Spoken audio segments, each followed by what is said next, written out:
Hello all, welcome back to my channel. எல்லோரும் எப்படி இருக்கீங்க ஃப்ரெண்ட்ஸ்? எல்லோரும் நல்லா சேஃபாகவும் ஹாப்பியாகவும் இருப்பீங்க நம்புகிறேன். எப்பவும் போலவே இன்றைக்கும் நம்ம டெய்லி லைஃப்பில் தேவைப்படக்கூடிய நிறைய கிச்சன் டிப்ஸ், க்ளீனிங் டிப்ஸ் கூடவே ரெசிபியோட தாங்க வந்திருக்கேன். வீடியோவை ஸ்கிப் பண்ணாமல் முழுமையாக பாருங்கள் ஃப்ரெண்ட்ஸ். நான் சொல்லியிருக்க டிப்ஸில் ஏதாச்சும் ஒரு டிப்ஸாவது உங்களுக்கு கண்டிப்பாக யூஸ்ஃபுல்லாக இருக்கும். வீடியோவை முழுமையாக பார்த்துட்டு உங்களுக்கு பிடிச்சிருந்தா மட்டும் வீடியோக்குமே ஒரு லைக் கொடுங்க. அப்படியே உங்கள் ஃப்ரெண்ட்ஸ் அண்ட் ஃபேமிலிக்கும் நிறைய ஷேர் பண்ணிக்கோங்க ஃப்ரெண்ட்ஸ். இப்போ வாங்க நம்ம வீடியோக்குள்ளே போயிடலாம்.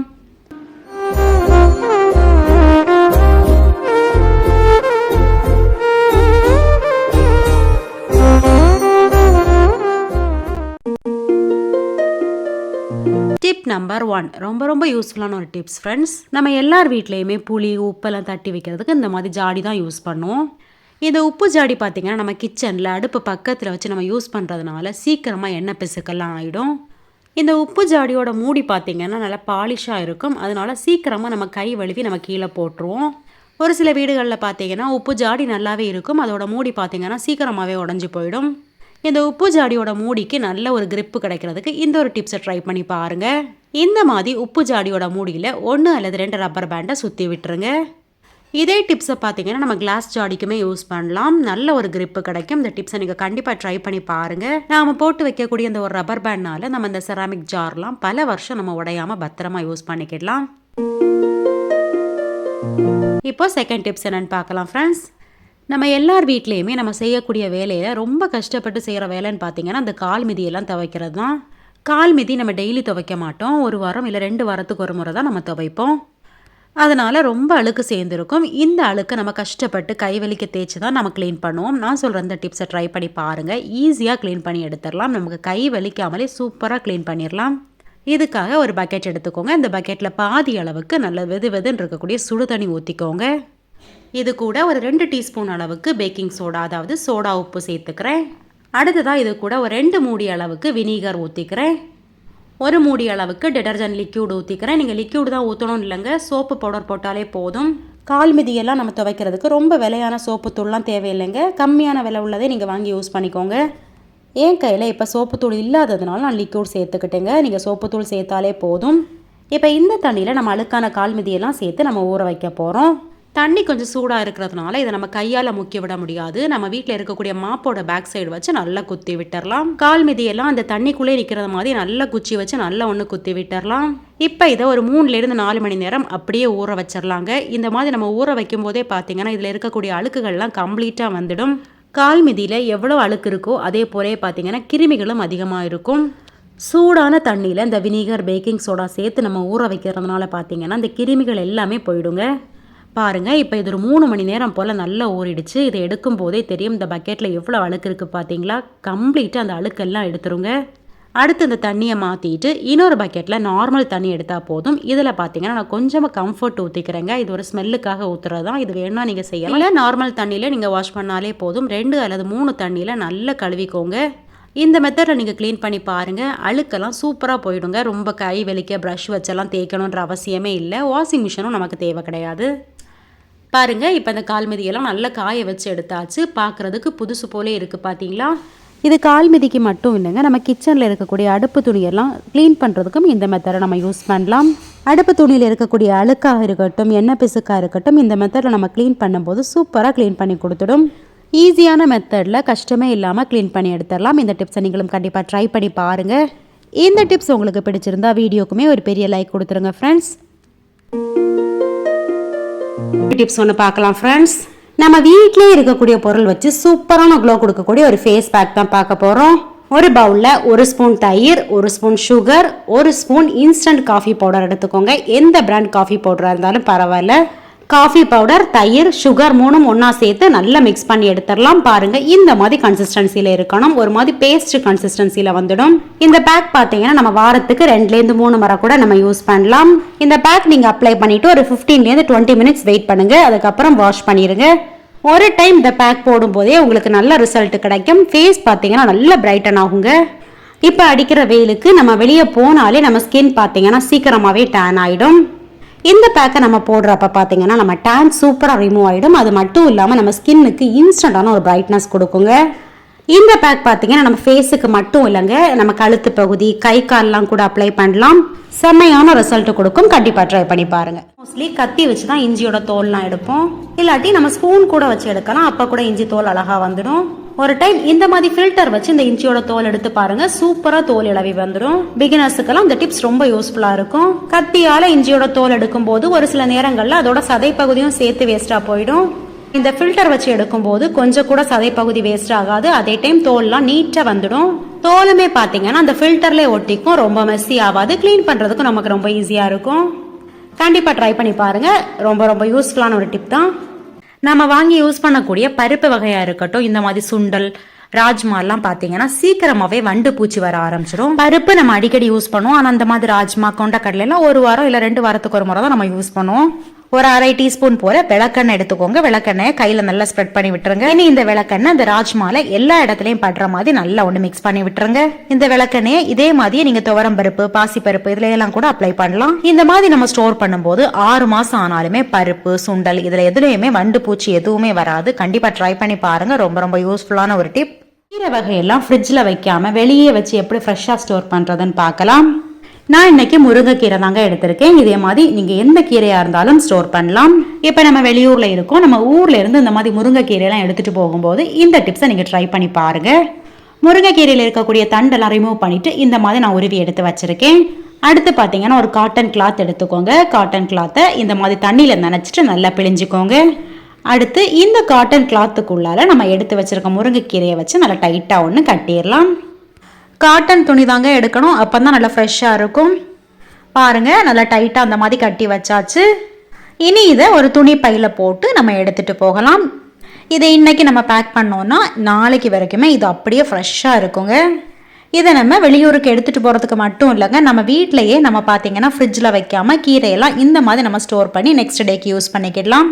இப்போ இந்த கீரையை நான் அடுத்த நாளுக்கு நான் ஓப்பன் பண்ணி காமிக்கிறேன் பாருங்க. ஒரு நாள் காலையில் இதை நான் பேக் பண்ணதுங்க, அடுத்த நாள் மதியம் தான் இதை நான் ஓப்பன் பண்ணுறேன் பாருங்க. நல்ல ஃப்ரெஷ்ஷாக இருக்குது பார்த்தீங்களா.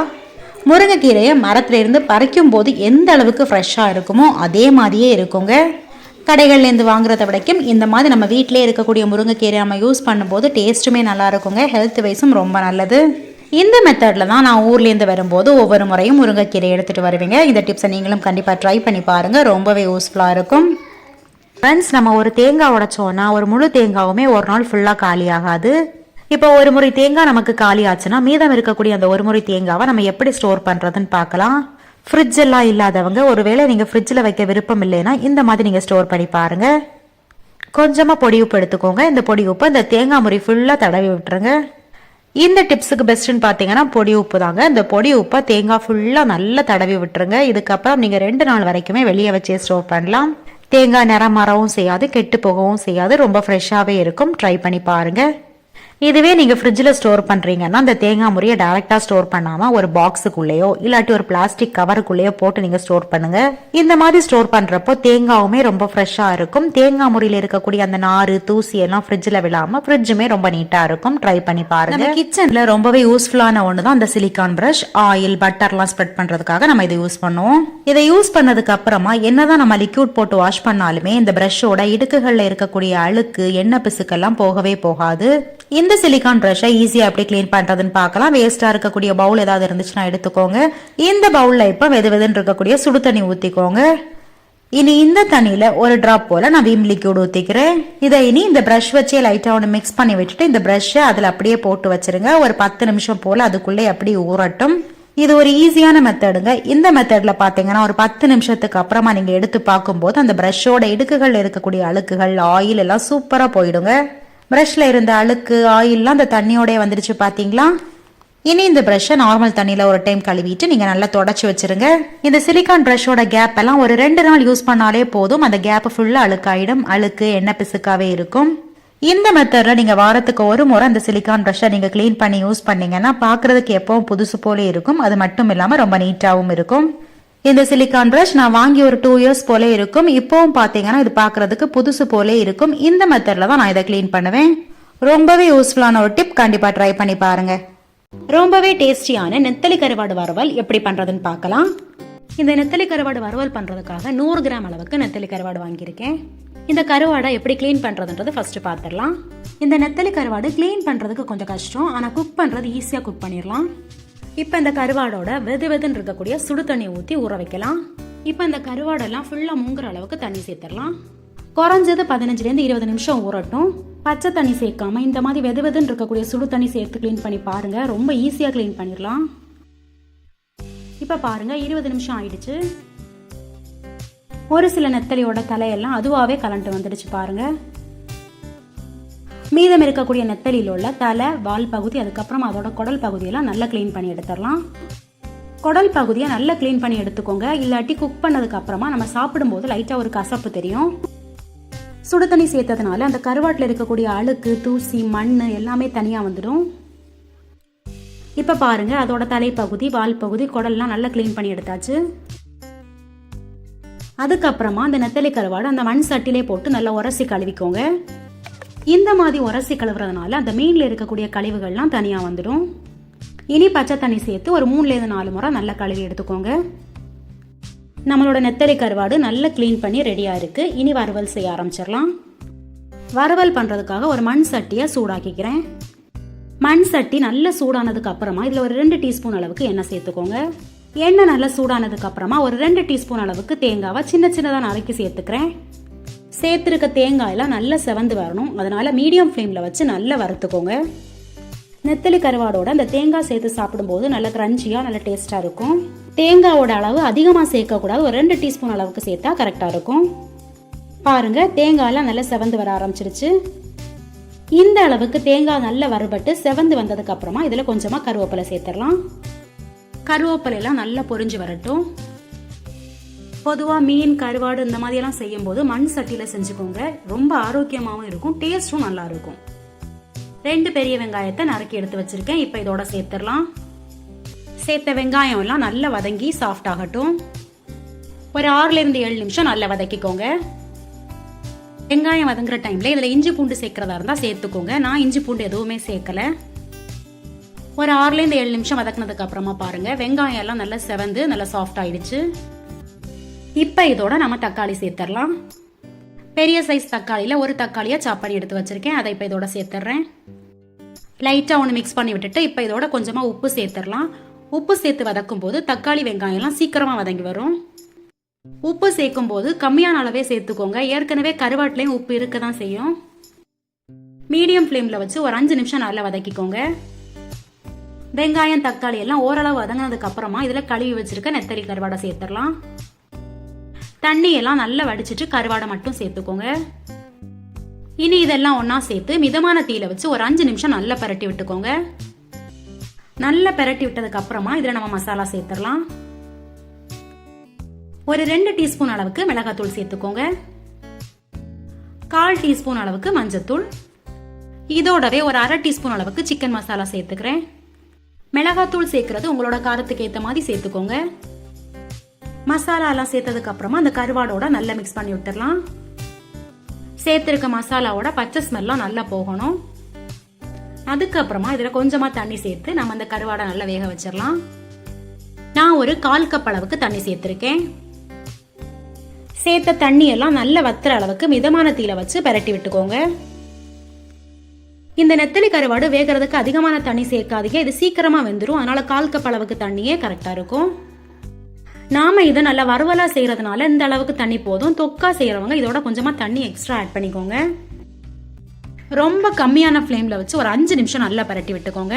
இப்ப பாருங்க கருவாடெல்லாம் நல்லா வெந்து சைட்ல லைட்டா எண்ணெய் பிரிஞ்சு வர ஆரம்பிச்சிருச்சு. நான் சொன்ன இந்த மெத்தட்லேயே உப்பு காரம் எல்லாம் கரெக்டாக போட்டு செஞ்சு பாருங்க.